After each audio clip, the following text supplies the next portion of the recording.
Good. So, welcome to everyone. Welcome to a rather blustery Bere Island, but not too cold, but we see the other side of its beauty today. Also, just to remind you, two things. Remind you that the clocks go forward tonight, so you have 1 hour less in bed. And also, we normally meet at Easter, on Easter Sunday at sunrise at the Standing Stone, whether the sun is visible or not. But if it's raining heavily, but I leave it to you to interpret the meaning of heavy, I think we'll go there anyway. At least you see the light coming through the clouds. So anyway, it's up to you. If the weather seems too unfriendly, then we'll meet here afterwards for meditation at 8 o'clock. And what time is sunrise? A very good question. We'll have to check it. It's 25 past 7. 25 past 7 new time. Old time. Or old It's the same time. Bere Island time. Yeah, it's the same time. It's the same time, it's just a clock. Breakfast is here at 8 o'clock. Okay, let's do that later. Okay, so we'll leave it for people's judgment. It could be, we have a microclimate here, so it could be Aegean here tomorrow morning, but we never know. Good. Also, a little announcement just to show that that things happen. I'd like to let you know that Oliver Todd is going to begin his postulancy as an oblate of the community today. So welcome to that. And so the oblate community is something that's been really evolving since really when we first went to start the new community in Montreal in 1977. And it's evolved now into a worldwide community, and a little different from other oblate communities where the oblates are attached to a monastery. With the world community, where we have a monastery without walls, the oblates sort of are the monks, are the community. But we think about the whole community as a community, a contemplative community, but spread throughout the world. And we, for many, really for a long time, we haven't had a permanent home of our own. And quite recently, over the last couple of years, we've been discerning this and discussing it, and the guiding board as well has given its direction, its guidance. We have decided to look for a home, permanent home for the community. And this will be the moment we're seriously looking in France, where there are some beautiful properties, more or less within the price range that we are limited to, and which we will have to raise funds for.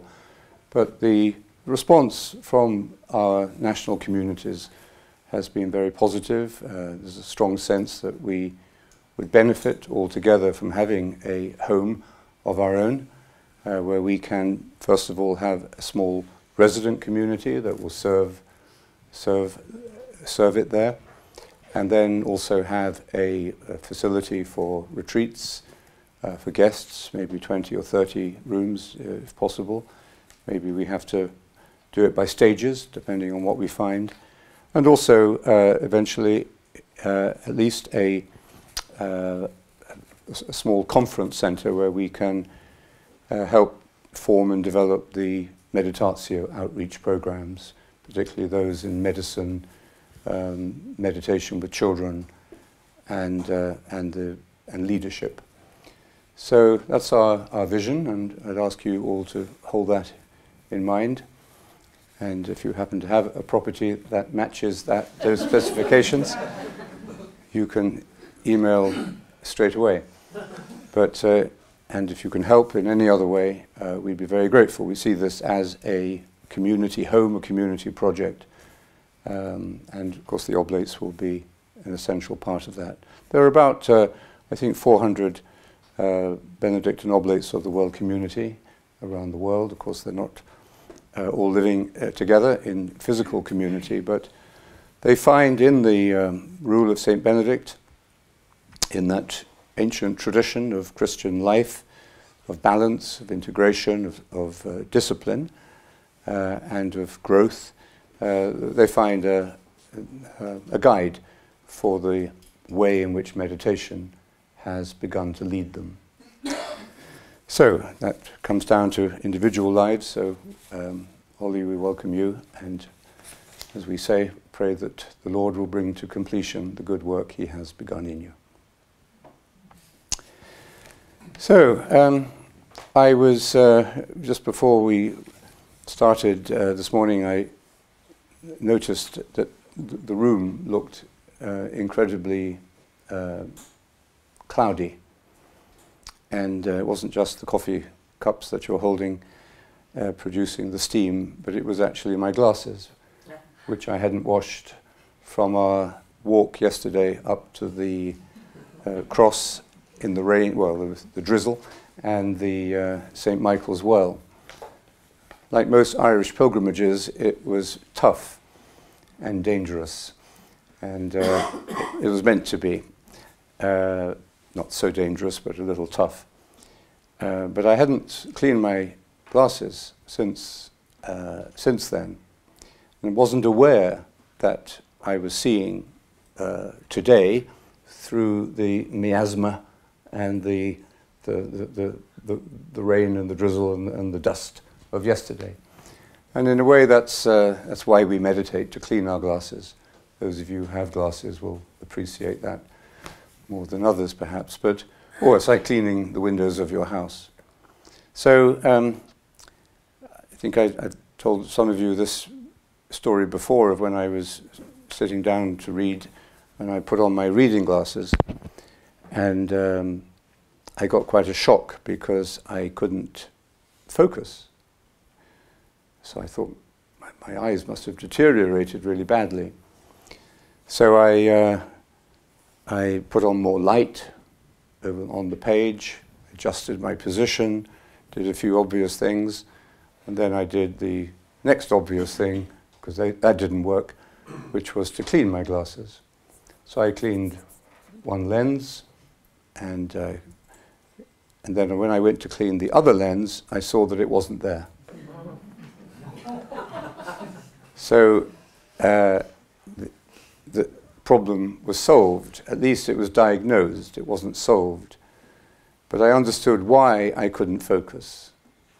But then I had to look for the other lens, which is quite difficult to look for a lens, because a lens is meant to be looked through, not at. So eventually I did find it on the floor or somewhere and managed to put it back into the frame of the glasses. But I thought afterwards, it's not a bad image, perhaps, of how we have lost our clarity of vision today with the loss of the contemplative dimension of life. I spoke the other day about the left and the right hemispheres of the brain and how we've become excessively left brain. It's not that the left brain isn't very useful and effective, we need it, and both hemispheres of the brain collaborate in all our thoughts and perceptions. But we've become excessively left brain, looking at representations of reality, ideas of reality, models of reality, based on familiar knowledge, rather than the right brain hemisphere perception, which is based on immediate knowledge, or new knowledge, new experience, and seeing things as they actually are now. So we could say that's the contemplative way of perceiving. Maybe it's a little simplistic to divide them like this, but Martha and Mary in the story of Jesus also represent two kinds of emphasis, two kinds of approach to perception and activity. And the key to understanding that story of contemplation and action is, of course, that they should be balanced. They should be collaborating. They should be friends because they're living in the same house. Some of you, of course, have been sharing houses this week. I hadn't heard of any, as I have, I haven't heard of any serious incidents or fatalities, so I imagine you got on pretty well. Is that true? Yes. Okay, most people are nodding politely. So anyway, but inevitably when you do live closely with someone, in a family, in a marriage, in a community, in a monastery, there are areas of tension, misunderstanding, people's moods, people's misinterpreted remarks or whatever. So it's very important that we learn to live well, happily, with the people we live with, and maybe the rule of St. Benedict is a very good guide about how to do that, how to live together in a loving spirit, seeking God, without killing each other. So, but in the same way, we also have to live with the different aspects of ourselves, the different qualities of our perception, different gifts. Sometimes we're not in touch with our real gifts. We don't know who we really are or what we are good at. Unless we do what we think we ought to do rather than what we want to do in the deepest sense of the word want. So we are ourselves a household, in a sense a community, and we need to be at peace with ourselves, in touch with ourselves, before we can live in peace with each other. The Pope yesterday went down to a refugee center, on Thursday, to a refugee center in Rome to wash the feet of Muslims, Hindus, and different kinds of Christians, simply making the point that we have to learn today, more desperately than ever, we have to learn how to live with each other in friendship and harmony. So we have to find that peace, first of all, though, within ourselves. Otherwise, we will always project our own discord, our own interior discontent, or anger, or sadness onto the world outside of us. And we do that sometimes, mostly without knowing it. Very often we do it, but we blame other people for the effects of that projection. So, so the challenge to us, I think, is to get this balance right again, the contemplative and the active. We have these two lenses through which we perceive the world, and the way we perceive the world, the way we pay attention to the world, is very much the world we live in. Our way of perception creates the world we live in. If we see anger, threats, danger, hostility, infidelity, if we see this through the cloudy lenses of our ways of perception, or because we're only looking through one lens, then quite naturally that's going to be the world we create. This is the human tragedy and the human glory at the same time, which Easter is teaching about, that we are co-creators of the world, that we share in the being of God, we are created in the image and likeness of God, that we can't blame God for everything that goes wrong, and indeed many of the things that we say go wrong, even the going wrong aspect of it is our own interpretation sometimes. So we are co-responsible with each other and with the ground of being for making the world the kind of place we find habitable, kind of world we want to live in. the responsibility ultimately is personal. And each one of us as part of the community, the family of humanity, is meant to be awakened to that responsibility and to that opportunity, to that dignity of creating the world that we want to live in. And that is a huge liberation. It liberates us as the resurrection liberates us from false ideas of God, from projecting God into some external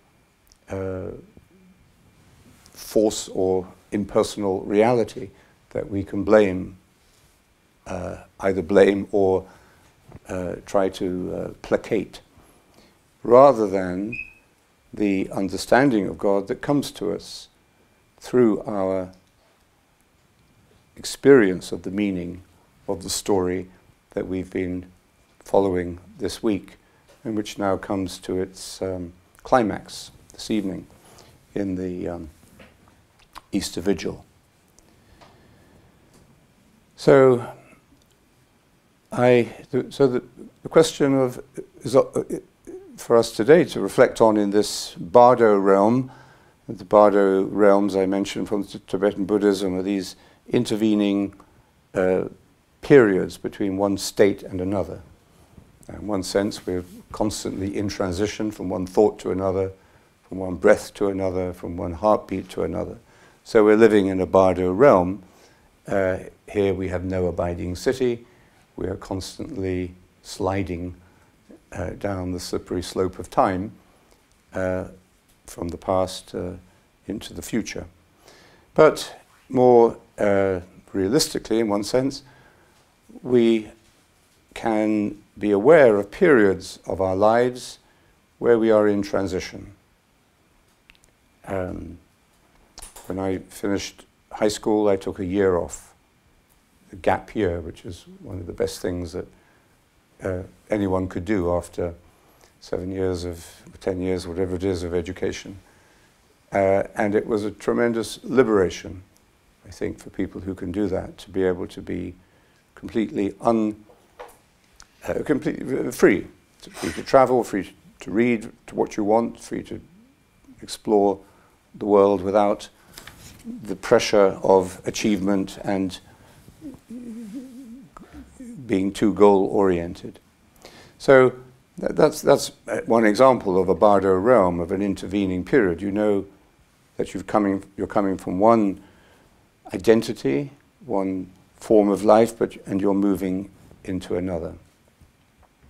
So Holy Saturday is a Bardo realm between the death of Jesus and the resurrection. And time itself begins to change. What happens in this time zone of the Bardo realm of Holy Saturday can't be measured by the watch or the clock.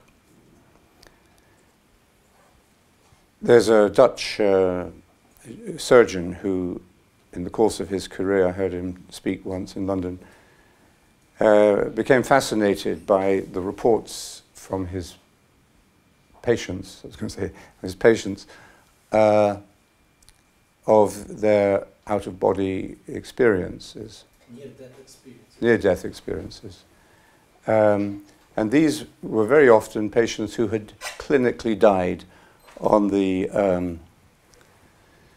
operating table. What is it, Tom? You might as well say it. Sorry, I didn't. Yeah, what is it? Yes, what is it? Yeah. Is a road is blocked.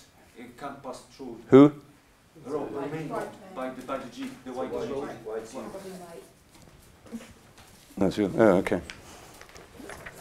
We should. We shouldn't be too hard on her, because she drove yesterday for the first time in 7 years.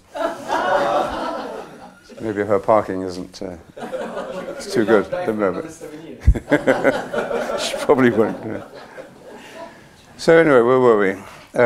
After near-death experiences. So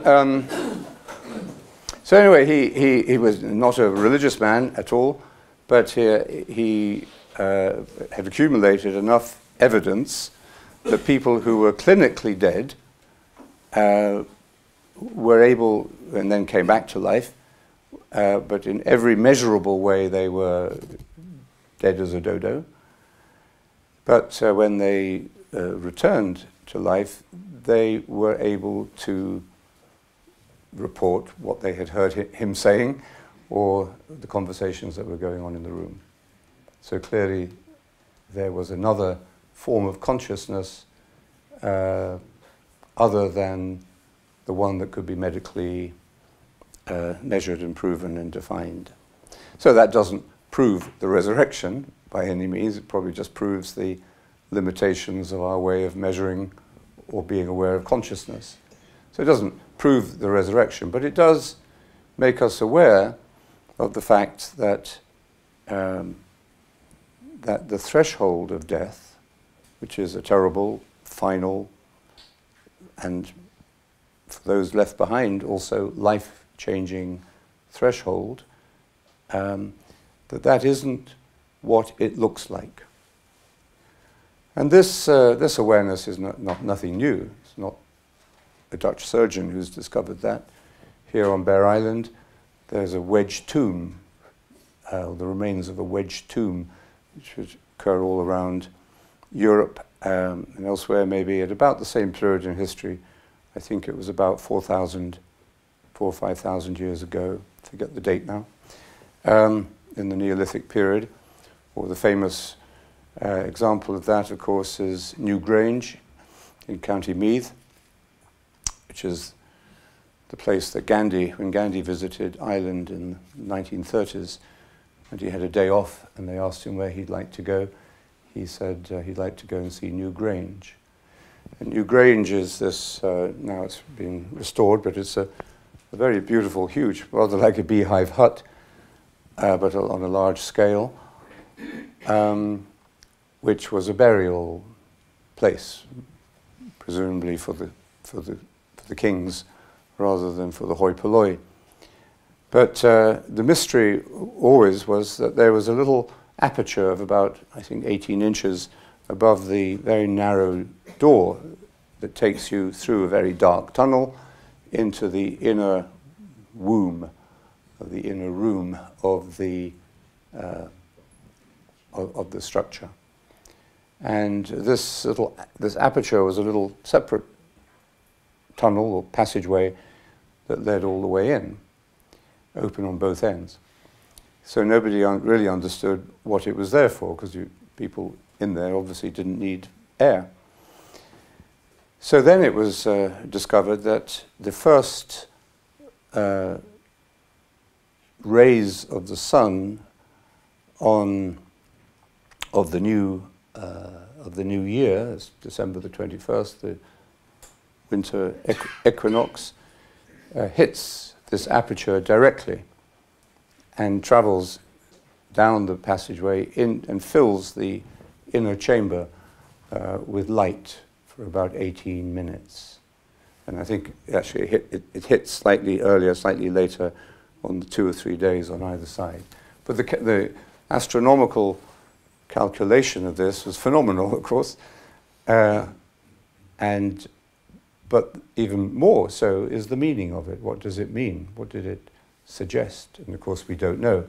They didn't leave any belief system for us to talk about. What we have is the symbol, the living symbol. And in the same way, perhaps we have at this stage of the story, Jesus placed into the tomb, and then the empty tomb. And the transition from one to the other in these two powerful symbols is not measurable. We don't see in the story, in the text, a description of the resurrection moment, Jesus jumping up in a flash of light and saying, "I am risen." What we see is something much more mysterious and much more subtle and much more convincing, in fact, is that we see him appearing to those who knew him and who didn't usually recognize him when they saw him at first.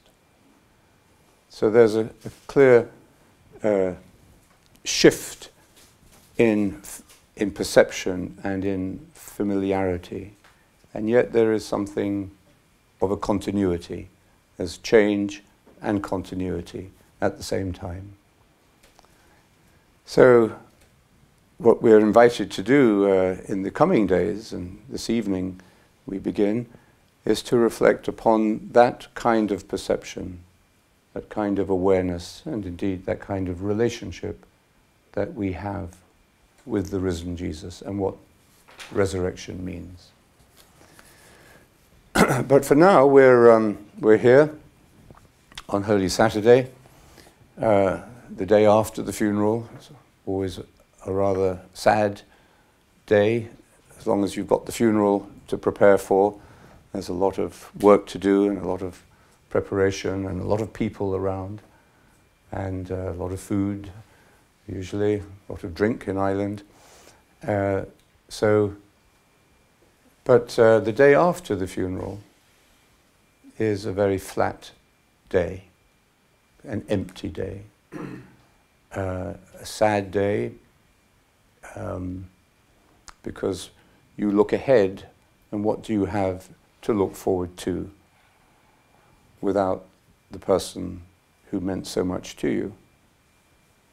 What kind of life can you imagine living without that person? And then you have all the other things, clearing out the clothes, deciding whether you move house and all these things. So today is one of those days. There's a kind of a relief. Thank God it's all over. But there's also this sense of time stretching out ahead of you. And of course we evolve through that grief and through that emptiness. Our relationship with the person we loved who died doesn't end, but it certainly changes. And it becomes clearly more interior. We interiorize the presence of the one who has died. So these are little glimpses or clues maybe from our own experience of grief, of loss, if we've had it, into the mystery that we are contemplating today and tonight. And I'm not saying that tonight we will get the answer. It remains a mystery. I've been saying several times this week, the important thing is to allow the mystery to touch us, not to explain the mystery. Because we can't. It wouldn't be a mystery if you could explain it. But it is a mystery. So I wanted to just read with you, and then we can have some conversation about this as I read it. A reading from an ancient homily for Holy Saturday. So I'm not quite sure when it came from. Presumably nobody does, because it wouldn't call it ancient. Probably 2nd or 3rd century, I would guess. And it's the second reading of the monastic office of readings for today. And so maybe just listen to it, and then I'll do it paragraph by paragraph.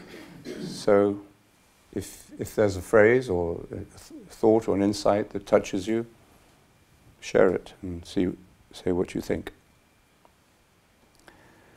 Something strange is happening.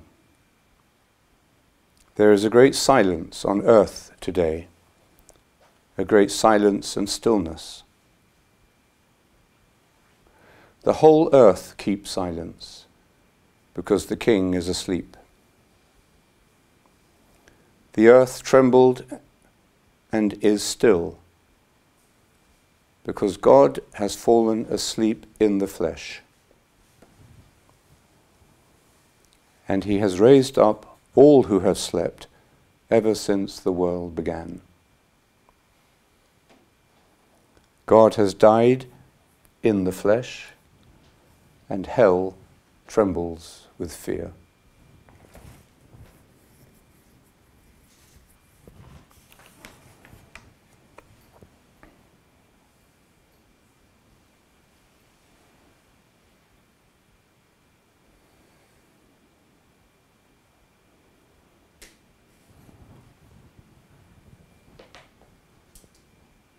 What does that, how does that describe something of the meaning of this day for you?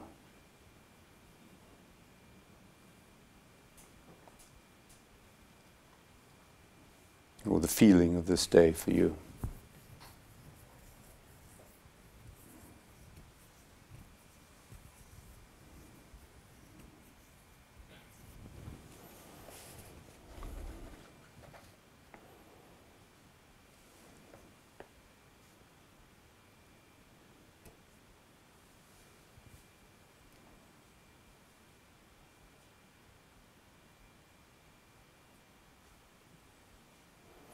He has gone to search for our first parent as for a lost sheep. Greatly desiring to visit those who live in darkness and in the shadow of death, he has gone to free from sorrow the captives Adam and Eve. He who is both God and the son of Eve. The Lord approached them bearing the cross, the weapon that had won him the victory. At the sight of him, Adam, the first man he had created, struck his breast in terror and cried out to everyone, "My Lord be with you all." Christ answered him, "And with your spirit." He took him by the hand and raised him up, saying, "Awake, sleeper, and rise from the dead, and Christ will give you light."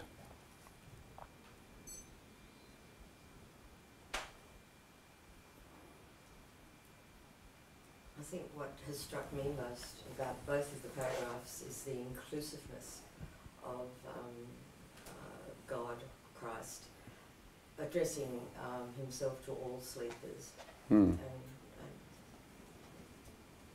Yeah. Yes.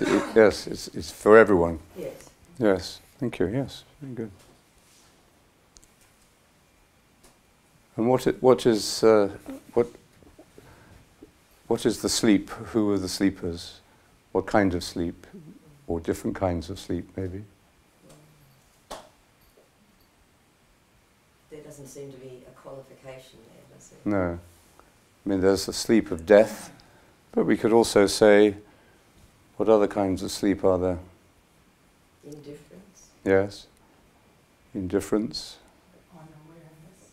Just lack of awareness. Drifting. Drifting, yes. Sleepwalking through life. Sleep and death seem to be similar, is what I got from the two paragraphs. Yeah. Arisen from the dead, he did say twice. Right. Yes. Just my own thing, maybe I could be way out. Like, it is very hard to change, and maybe the reason, I don't know, that Jesus died was to show that if he could come back from that, you know, there is hope of change. I don't know. Yes. It's just Yeah. Yeah. There seems to be a real sense of slipping away from life as we experience it right now in the distractedness and busyness, all that's going on, almost without noticing, and then connecting again at that other level with that part that's been asleep of us and people who are no longer on the earth as well. Relating to all in a different Different place. space. Otherworldliness. Yes, thank you. It reminds me of the solemnity of Holy Saturday, which has slipped in my experience, my personal experience, because Maundy Thursday, Good Friday are days of great solemnity and liturgical expression of that. once the Good Friday liturgy has finished and Saturday starts, it's not a holiday. The shops are open. Things need to be done. And liturgically we're preparing for the vigil, which might be that night as it is here or Sunday morning. And it's unfortunately for me, and it's also the end of Lent on one view, and great proximity to the celebration of the Eucharist. But the opening paragraphs, the world is in silence whilst God is asleep. It's almost like the day should be a continuation, an extension of Good Friday, up until the vigil commences. And it's missing, in my experience. Thank you. Yep. Well, it certainly helps, you know, if, to bring home the meaning of symbolism of the story. If everyone around you in the city you're living in, you know, is respecting it. I mean, there was, you know, now in a secular society, or our kind of secular society, it would be regarded as an imposition of believers on the rest to sort of close the shops and so on. But there was something, when that was accepted, you know, when I was growing up as a boy, I don't remember anybody, there was probably a small humanist group that objected, but I think everyone just accepted it as this is the way it is. And then that changed, but it certainly helps if you're with a group of people who do have that sense of time and patience, really. Patience to go through it. Okay, good, thank you.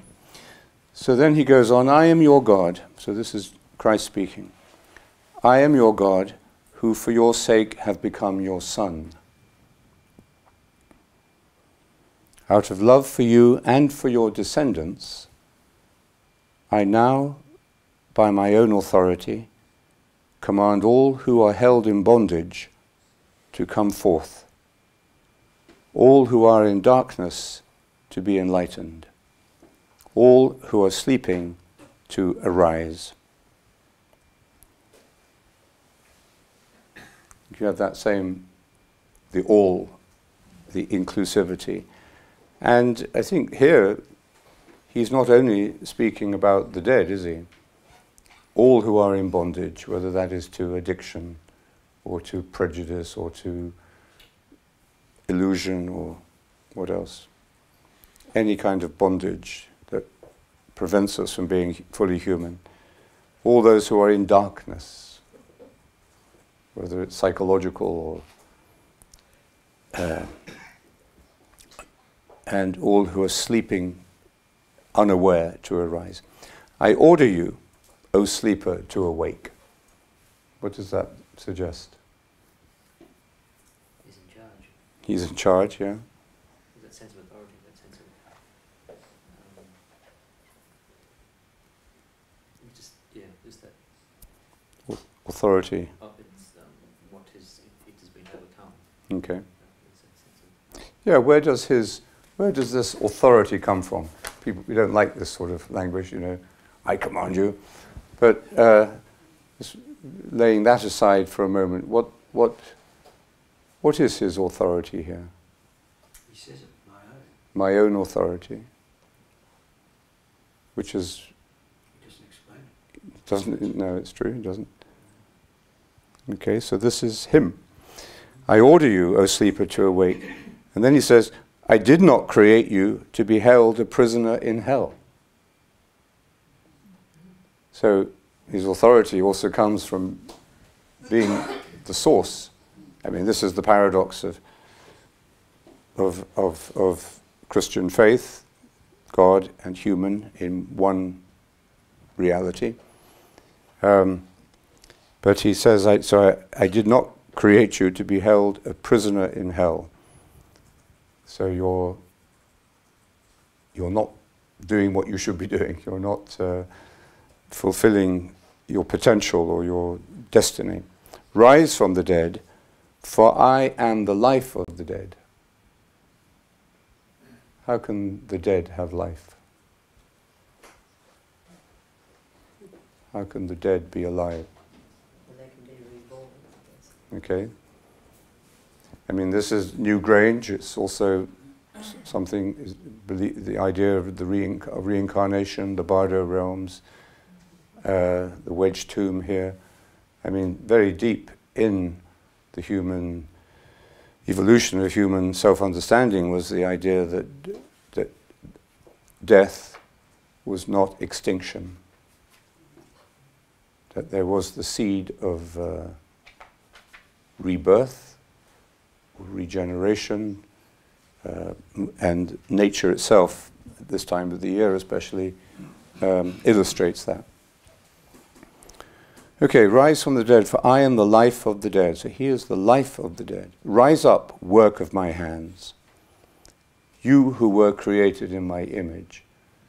So what is he saying? What is he opening up for the people who are listening to him?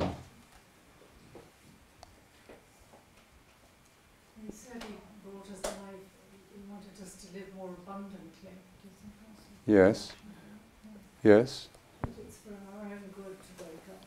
Yeah. It's a loving wake up because it's good things there. Yes. Yes. It's good for us to wake up. Yes. It's good. It's not just sort of naughty, you must wake up. It's good. And he's also saying he's one with the Father. Yes. Because he created, Yeah. he created us. Yes. Yes, that comes through in his in the language that the author attributes to Jesus is his identification with the Father, that God, I created you in my image. That the distinction or the fact that we overlook the oneness of God in talking about Jesus, particularly because he features in this occasion, he asserts his oneness. Okay. Share in the divine life. This come and be who I am. Yes. Okay. Come and be who I am. Yes. Comment from David. You who were created in my image, a faceless image which cannot be seen with normal eyes. Okay. Thank you. So this is an image, but it's not a JPEG image. Yeah. He created us, like the words of the Psalm says, he knit us together in our mother's womb. It's such a beautiful line like that. He must have created us with such love. He wants us just to live out of that love, to be happy and with each other, to live Yes. out of him, out of that beautiful love. Right. Thank you. I think he started it right from the journey to the cross, that mysterious something which is divine, that can't be killed, doesn't die. So all the things that happened along the way physically and the betrayals and all those things, he walked steadily on through that, always with his integrity and his light through that, and saying that to everyone as well, to loose their own bonds, that this death doesn't hold you in that. This thing doesn't die no matter what. Can't be killed. Thank you. Yeah. I heard the words, God died in the flesh, Mm. and then the word of he was born again through Eve, and the co-creation of his creation, and then himself again. Mm. I heard. Thank you. Yeah. So I think what we're saying, and what I also see here, is he is saying something about himself, who he is, but he's also telling us, reminding us who we are, which we can't know if we're asleep, if we're in bondage, or unaware, and all those things that we said. So the light of his self-knowledge is the light that brings us to self-awareness as well. And so he's revealing sort of the layers or the spheres of the mystery of existence, being, creation. So rise up, work of my hands, you who were created in my image. Rise, and now this is for me this is the culmination of this homily. Rise, so again Jesus speaking, or Christ speaking, rise, let us leave this place. So we have to move on. That's really what resurrection is, isn't it? It's moving on. It's not going back, as he'll say in a minute. It's not about going back to paradise. Who wants to go back to paradise? Boring old paradise. You know, there's lots of snakes and trees that you can't eat the fruit of. So let's grow up. We don't want to go back to our childhood. So let us leave this place, and then this is it. For you are in me, and I am in you. Together we form one single person, and we cannot be separated. Rise up, work of my hands, you who were created in my image. Rise, let us leave this place, for you are in me, and I am in you. Together we form one single person, and we cannot be separated.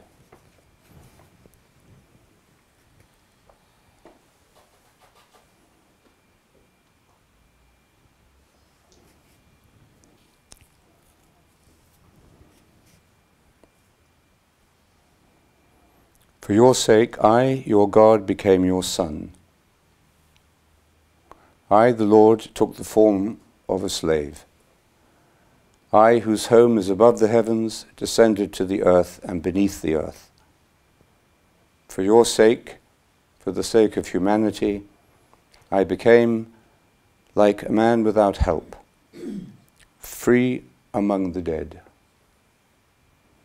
For the sake of you, who left the garden,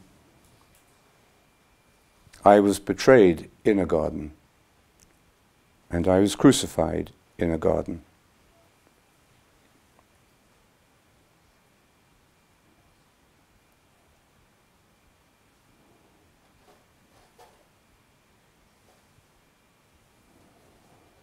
So what does that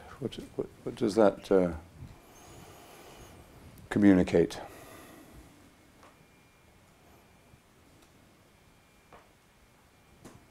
What is he trying to say there? I think he's talking about experience. Aha. Okay, what kind of experience? Experience is the knowledge of those that we might experience. Mm-hmm. Yes, because it's true that his experience wouldn't be of any interest to us, really. We wouldn't be able to read it or understand it if it were not related to our own experience, what we can experience or do experience, maybe without being fully conscious of it. And so what kind of experience is that? How would you describe that?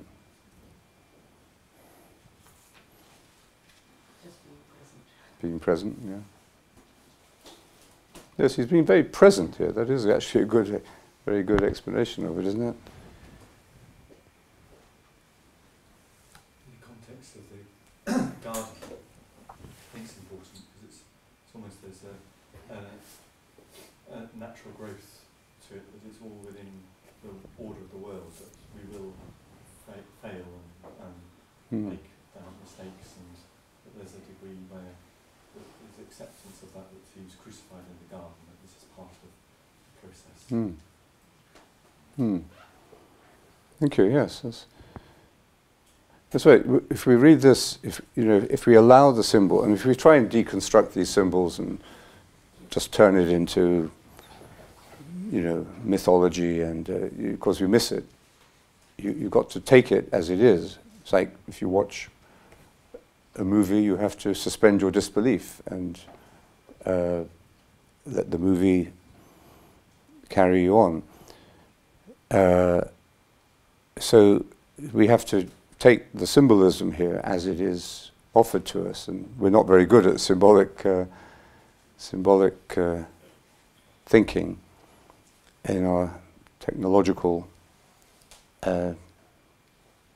culture. But so there is the symbol of the garden. So there's the Garden of Eden, there's the Garden of Gethsemane, and there's the Garden of Golgotha, the cross. And when the mother of Emperor Constantine came to Jerusalem looking for the true cross, she believed that she had found the exact place where the cross had stood, and for us that might be a little bit too much of a symbolic imagination, but so I think even St. Augustine said later that if all the pieces of the true cross were joined together, they would make several forests. But at least there is this capacity in that more traditional mind to handle what these symbols are communicating. So they also believed that the cross was actually located on the exact site of the tree from which Adam and Eve ate. So symbolically, that has great truth. Clearly, it's historically it's a bit dubious, but symbolically it communicates what this is communicating, the continuity of the symbol. And if you think of how we make meaning out of our life, from the different phases of our life, there has to be a continuity between the relationships and the places we've lived or the work we're doing and our own character, our own personality. There's change, evolution, maybe conflict and rupture, but there is also a continuity. Otherwise there would be no meaning. So I think the point of this is that we belong to this great unity. And Christ here is revealing to us and helping us to understand what we are part of. Okay. Then he reminds us of the Passion. See on my face the spittle I received, in order to restore to you the life I once breathed into you. So the Christ who was humiliated in the Passion and death was the same continuity, the same reality in whose image we were created. See there the marks of the blows I received in order to refashion your warped nature in my image. So there's a reformation of human nature taking place here. We're going back to the original and putting it right, or using what has. It's not just a mistake, because what happened, and tonight we will sing in the Exultet, or Ollie will, O felix culpa, O happy fault, that what happened in the Garden of Eden was a good thing. Because if it hadn't happened, all of these other good things wouldn't have developed as well. So there's a meaning in failure, there's a meaning in sin, and somebody who's coming out in recovery from serious addiction in their life will say, there's a meaning in this. I found something that I didn't see before. I wouldn't have chosen to find it this way. People say the same about serious illness, you know, and terminal illness. It has taught me something so important. Patricia Ying said in her conversation shortly before she died, I've learned so much from this last 19 months of my illness, I would willingly go through it again. So it's not that it was just a mistake, an error in the planning, and it's now being corrected. It's actually that the sin or the fault or the imperfections was written into the design almost from the beginning in order to bring about what we call redemption, or this higher level of consciousness. On my back see the marks of the scourging I endured to remove the burden of sin that weighs upon your back. See my hands nailed firmly to a tree for you who once wickedly stretched out your hand to a tree. I slept on the cross and a sword pierced my side for you who slept in paradise and brought forth Eve from your side when Adam was put into a deep slumber. My side has healed the pain in yours. My side has healed the pain in yours. My sleep will rouse you from your sleep in hell. The sword that pierced me has sheathed the sword that was turned against you. This was the angel who was blocking Adam and Eve from going back into the Garden of Eden. So the sword that pierced me has sheathed the sword that was turned against you. And then the last paragraph. Rise, let us leave this place. So let's move on. The enemy has led you out of the earthly paradise. So, because of that was the fall, the original sin, I will not restore you to that paradise. So I'm not taking you back to the 2-star hotel you were staying in before, but I will enthrone you in heaven.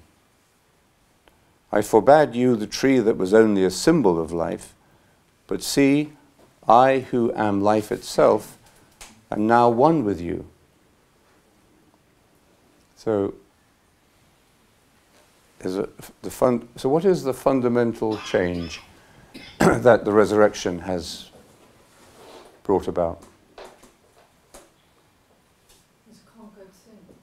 It's conquered sin. Union. Union, yes.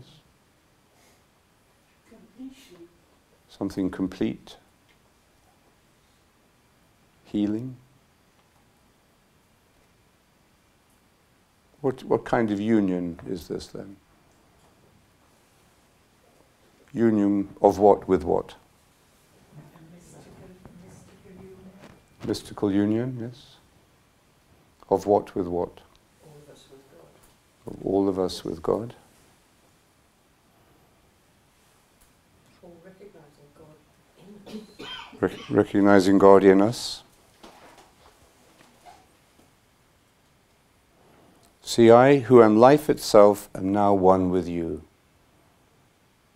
There's no separation. No separation.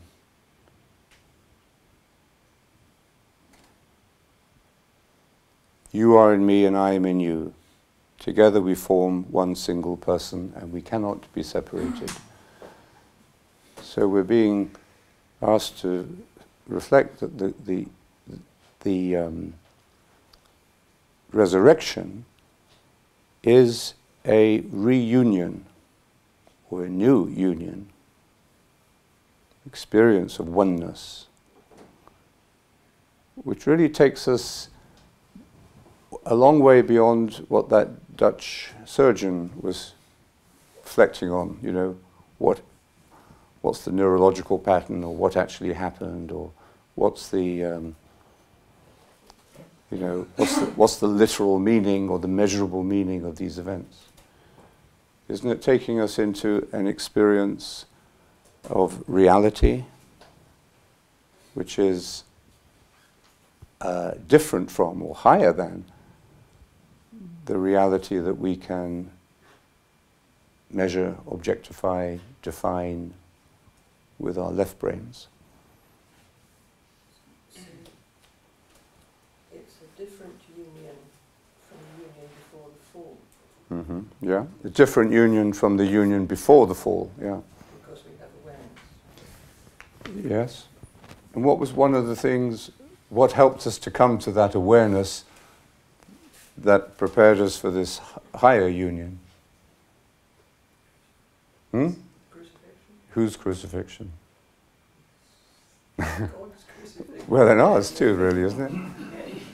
I mean, poor old Adam and Eve were thrust out into the world to give birth in pain, to labor by the sweat of their brow, and to deal with the cycle of violence and conflict. So suffering, isn't it? So suffering here is seen to be meaningful. Just our own suffering, human suffering, ancestral suffering, the history of wars and so on. Ultimately, just as in our own personal life. And this is the message of the meaning of the cross and the resurrection of Jesus. So I appointed cherubim to guard you as slaves are guarded. But now I make them worship you as God. So before I put the angels to keep you out of heaven or paradise, and now the angels turn and worship you, who were once outcasts and slaves. And so why are we now worshipped as God? We're one. Yeah. It's logical oneness, yeah. The throne formed by cherubim awaits you. Its bearers swift and eager. So the angels, all the forces, we could say, of the higher realms are working with us now, on our side. The bridal chamber is adorned. The banquet is ready. The eternal dwelling places are prepared. The treasure houses of all good things lie open. The kingdom of heaven has been prepared for you from all eternity. Do you believe that?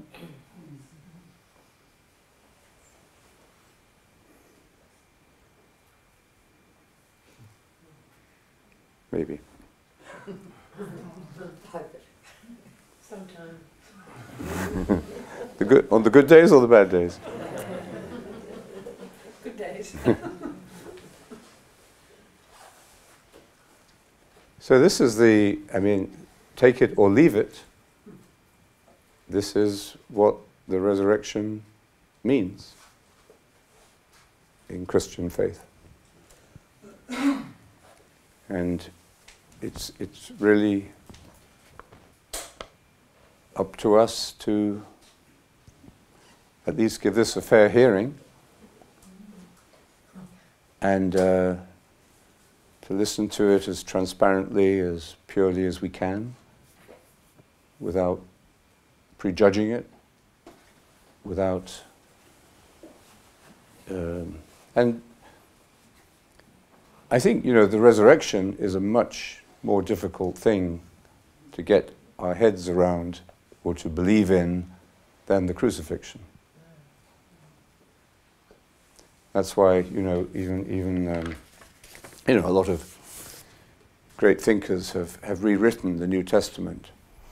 I think Tolstoy even rewrote the New Testament, taking out all the miracles and the resurrection, the rationalist. And so did Thomas Jefferson. He produced a rational New Testament for the members of Congress sometime in the 18th century, because you need Christian principles and Christian civilization, but let's take all of this fairy tale stuff out of it. But the fairy tale stuff may not be fairy tale stuff. And that's the big question for us, isn't it? How do we relate to to this promise, or to this insight into the meaning of life? And this is what it's basically. And you can only, the message, I suppose, is that we can only get to the meaning of life that we need and hunger for if we know how to handle death. Otherwise, death is going to be the ultimate deterrent from meaning. It's going to block us, terrify us, torment us. But if we can get through death, then we see the goodness of life. At funeral services, if I'm correct in my memory, often the priest says that we're our sure hope in the resurrection, but certainly it's hope. Mm. Yes. We can't be sure. We have to die and yes. see. Although I do experience the Holy Spirit within me whilst I'm alive. Mm. Thank you. Yeah. Yes. I mean, it redefines hope too. Hope isn't then just a dream or a fantasy or a wish. It's more than a wish, isn't it? Hope is actually some conviction or the beginning of verification. Yeah, but it does require consent. Yeah, I think the Buddha said somewhere that when you start this spiritual or this journey to enlightenment and freedom, at first, what gets you started on it in the first place? Probably the fact that we're suffering and we want to get to a place of meaning and of purpose and of healing and so on. So that is our first little push. We would also say there's grace at work in this. But then he says that, and at first then you have to take the message of liberation, you have to take that on trust. Because, and it's a reasonable trust, but you can't be sure of it. But you have to take it on trust until and as you verify it through your own experience. And then you can, you trust based on experience. And where does that experience come from? What happens with us? Yeah.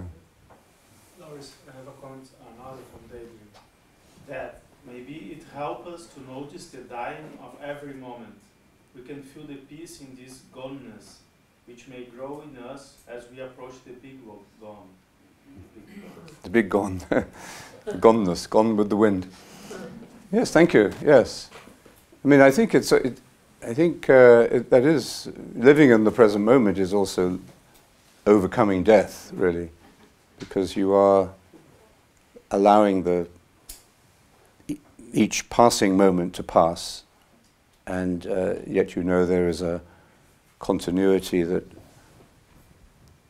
contains the passing. Oh, so thank you. Yeah. I think it was G.K. Chesterton who said that the principles of Christianity, including the resurrection, was the most rational thing he could imagine. This is on this aspect of rationality. Mm. And of course, this is a paradox. He liked paradoxes. But I've always thought that very good, because if you look at secular life, by which I mean life without any spiritual dimension, life which is driven by the ego, you see many irrational things happening. Mm. And although we cannot perhaps explain the resurrection, I think we can certainly explain the principles of Christian life by which we try to shape our lives and by which we try to live with each other. These were rational things to just, and the most rational thing that history had ever given humanity is that, and Thank you. that was good. Yep. Well, the logos, the word logos, the word can also be translated as reason or truth or order or logic, you know. So different kinds of, there are higher, what is it, Pascal said, the heart has reasons that reason cannot understand, yeah. Somebody else had something to say? Yeah. Anne? Oh, thank you. Just saying that the thing about reaching the kingdom. Yes. And I understand the kingdom to be within me. Yes. You know, the kingdom to be within me. And that journey, I think, well, I don't know, but ultimately to reach the kingdom will be the journey within myself, Wow. to my, you know, to the deep center. Yeah. And all the time in my journey of life, I will have to die many times on that Yes. journey Yes. through lots of, you know, through my own failings, my sin, and, you know, to sickness and trials, and that each time I die to those, I can come through, you know, a little bit better and on my journey inward. Sure. And that ultimately that will be the kingdom, you know, arriving at the kingdom when whenever it will be, I'll be at one with Jesus. Thank you. Yes, beautifully expressed, yeah. And I think if we just think of this story of Holy Week as happening out there, and we have to try and rationalize it, or we'll never get to the truth of it. It has to be interiorized, doesn't it? We have to see that there was, you know, that this event, this story is interwoven, you know, with the meaning of our own story. And it is interesting that he ends on this this homily. The kingdom of heaven has been prepared for you from all eternity. So, and he's not interested in paradise anymore. You know, paradise is just about wish fulfillment. You know, having 72 virgins after you, you know, do terrible things. So, it's just wish fulfillment, or, you know, the pictures of paradise in many Christian frescoes and so on. So, garden of earthly delights. So, forget that. This is, the kingdom of heaven has been prepared for you from all eternity. This is, so we're sent right back to the very first thing that Jesus spoke about in the gospel. That is his teaching, and the heart of his message is the kingdom of heaven.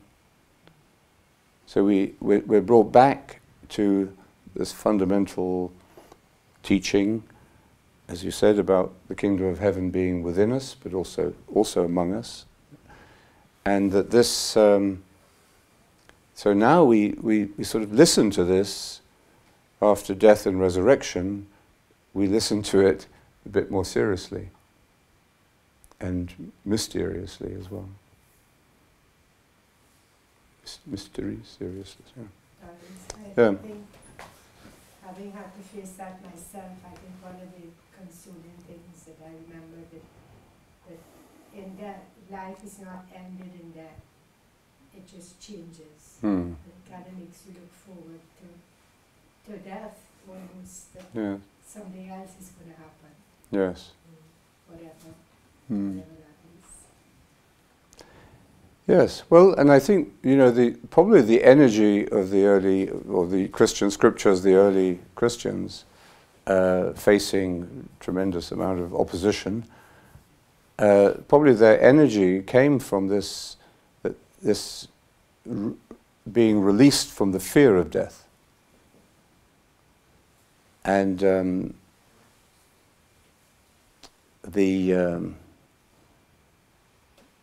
and that, you know, that is one of the the key elements of the New Testament message, really, especially in St. Paul. We no longer have to live our lives under the fear of death.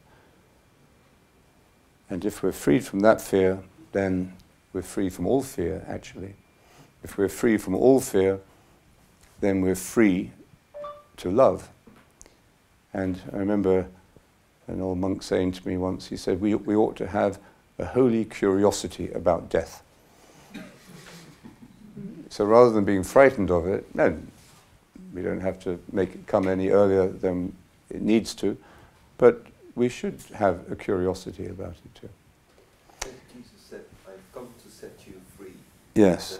That's to me one of the most meaningful sentences in the Gospels. I've come to set you free. Yeah. Free from and free for. Free from and free for. Yeah. It's still, to me, I know it's a mystery, but it still seems to me a bit of a lottery too, because when I look at my own life, I know that I have always yearned, like as the heart desireth the water, I have always yearned for God, and therefore I have explored this. It irritates me when friends of mine who can't be bothered exploring it say, "Oh, look, would you say a little prayer for me?" And I just sort of think, well, look, this is, I have, I've worked hard at this. And I don't think that God's going to take any notice. But then I think some of the other Australians might remember Kerry Packer. He was a very rich man, and he, I think one of the richest men certainly in Australia and the world, but he had a near-death experience, and he came back, he was an atheist, and he came back very jubilantly to tell us there was nothing there. So, and I might add, it was lucky for him, he was playing polo, it was lucky for him that there was a resuscitation unit within the ambulance, but he and his generosity then paid for a resuscitation unit to be in every ambulance in New South Wales. So he was a generous man, but that sort of, when you have somebody, I don't know if you remember that he said this, and then there's Paul, the road to Damascus. Yes. And then there's, I have just forgotten his name, and I can't believe I have, the man that wrote The Divorce and... C.S. Lewis. C.S. Lewis, well, he knelt down and said he was the most reluctant Christian in Christendom. So, as I say, it is a bit of a lottery, really, as to how it happens. But I don't know if you've got a comment there. He recovered from a near-death experience in St Vincent's Hospital. Who's this? Kerry. Yeah, but he did tell us. Run by the Sisters of Charity. Yeah. I hope he gave them a donation as well. He did. Well, the only thing I would say is he's going to have another chance, isn't he? Well, he's since died. Oh, he has died? Yes. Okay. And he hasn't sent us any message yet. No. There's nothing out there. But I think it's very healthy, actually, for, as you say, people who are gripped by the love of God or by the hunger for God. And maybe not everybody is explicitly.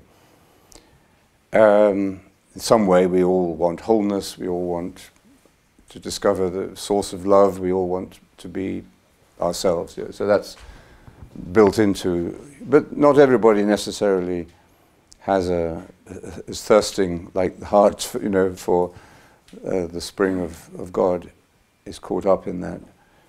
And but I think, what was I going to say? But I think it's very healthy for people who are religious and exploring and in love with God and trying to discover what that means, that they should be in relationship with and dialogue with, those who just sweep it away, say it's a whole lot of nonsense. It's for healthy, it makes for a healthy conversation, and sometimes, and often the believers will lose the argument, lose the conversation, but in doing so, there was this terrible debate a few years ago in London between some atheists and some religious people. and I forget who they were now, but they chose, the religious people were the most embarrassing representatives you could imagine. It just made you cringe. I'm sorry to say that these will be representing, you know, what you believe, you know, this. And they were wiped out, totally destroyed. You know, and the arguments of the atheists were, and it was actually against the church as well, but it was anti, not only God but the church as well. But anyway, the arguments were very good, very convincing, and you could say there's a lot in what you say, you know. But it didn't. It in a sense it purified. You know, I would say it should purify the faith or the belief system of the believer, rather than undermine it. I mean, if you gave up the search for God because you had lost an argument, I think your search for God would have been built on something rather shallow anyway. So you might need, you know, and in a way, meditation is, don't be shocked, but in a way, meditation is testing your belief. It's taking the position of an atheist in a way, isn't it? And saying, I'm laying aside my beliefs, I'm not thinking about God, I'm not speaking to God, I'm not asking God for anything, and yet, as John Bain says, I'm being with God. And what is that experience? What does that experience give you? I think, for me anyway, it has taken me back into the scriptures and into the tradition and into the belief, and being able to come back to this story year after year and find more truth in it. Anyway, talking about meditation, we should let's take 5 minutes break, and then we'll come back for the meditation.